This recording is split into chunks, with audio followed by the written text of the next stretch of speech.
नमस्कार दोस्तों, आप सभी का स्वागत है मेरे चैनल पर, जिस पर मैं शेयर करती हूँ अपने प्रेगनेंसी से रिलेटेड एक्सपीरियंसेस। तो जिस खोज में आप मेरी वीडियो तक पहुँचे हैं, आई होप इस वीडियो के थ्रू आपको थोड़ी सी हेल्प मिले। अगर हेल्प मिले तो वीडियो को लाइक करके ही जाइएगा और छोटा सा प्यारा सा कमेंट भी ज़रूर कीजिएगा। तो चलिए फिर आज का वीडियो स्टार्ट करते हैं। तो आज का जो हमारा टॉपिक है वो ये है कि प्रेगनेंसी में क्या हमको डिस्चार्ज होना नॉर्मल है। तो मेरे साथ जो हुआ था वो मैं आपको बताऊंगी।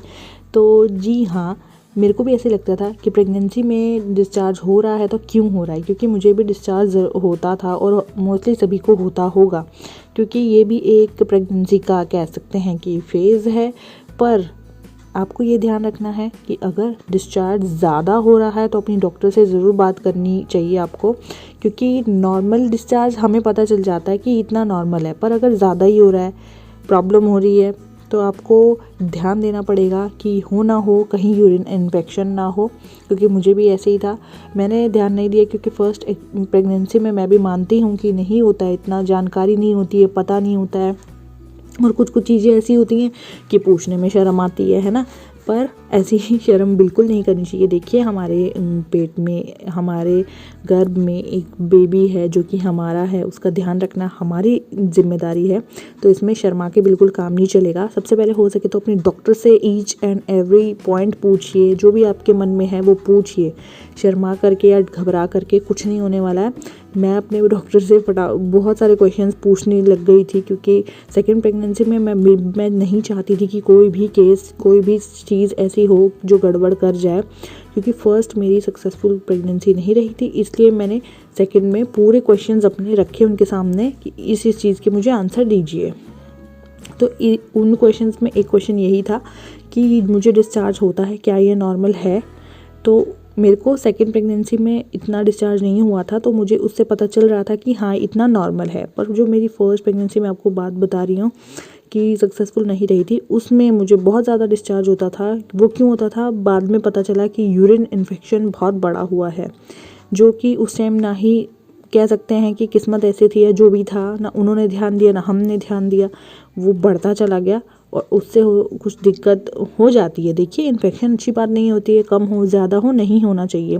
सबसे बड़ी बात है पानी बहुत पीजिए, पानी से आपको काफ़ी हेल्प मिलेगी इन्फेक्शंस वगैरह दूर करने में। तो जितना आप पानी पिएंगे उतना अच्छा है, उतना ही यूरिन पास होगा, और जितना यूरिन पास होगा उतने ही जो भी आपके अंदर इन्फेक्शंस है वो बाहर जाएगा। ठीक है, तो आपको अगर ज़्यादा डिस्चार्ज हो रहा है तो अपने डॉक्टर से ज़रूर पूछिएगा, और हो सके तो यूरिन टेस्ट वगैरह भी करवाते रहिएगा, क्योंकि ये छोटे छोटे इन्फेक्शन बड़ी बड़ी चीज़ें कर जाते हैं। तो मैं यही कहना चाहूँगी, हल्का फुल्का डिस्चार्ज होता है, नॉर्मल है, क्योंकि वो हमें भी होता था। पर अगर ज़्यादा हो रहा है, जो आप समझ सकते हैं कि ज़्यादा कितना ज़्यादा हो रहा होगा, जो ठीक नहीं है, तो आप अपने डॉक्टर को ज़रूर पूछिए। इन्फेक्शन अगर वो बोलती है तो टेस्ट ज़रूर करवाइए, लापरवाही बिल्कुल मत कीजिएगा। और अगर इन्फेक्शन निकलता है तो दवाई टाइम टू टाइम लीजिएगा। पानी का सेवन पूरा रखिएगा अपना, 2 से 3 लीटर एक दिन में।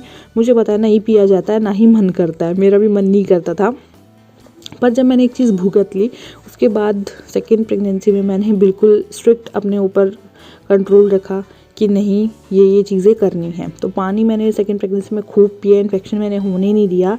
तो ऐसा नहीं कि कोई चाहता है हो जाए, पर वो पता नहीं हार्मोन जैसे हो जाते हैं या बॉडी में कुछ चेंजेस ऐसे हो जाते हैं कि कहीं ना कहीं से कुछ ना कुछ हो ही जाता है। तो इसीलिए अपने ऊपर ज़्यादा ध्यान दीजिए। कुछ भी गड़बड़ लगती है तो अपने डॉक्टर को ज़रूर बताइए, अपने हस्बैंड को ज़रूर बताइए, ताकि उसका ट्रीटमेंट आगे अच्छे से हो सके।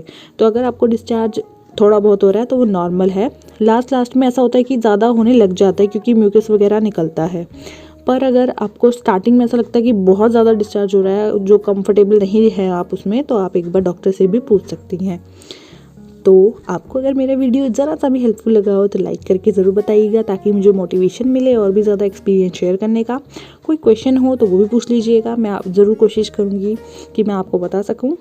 तो मैं चलती हूँ, सब्सक्राइब ना किया हो तो सब्सक्राइब कर लीजिएगा। Bye bye.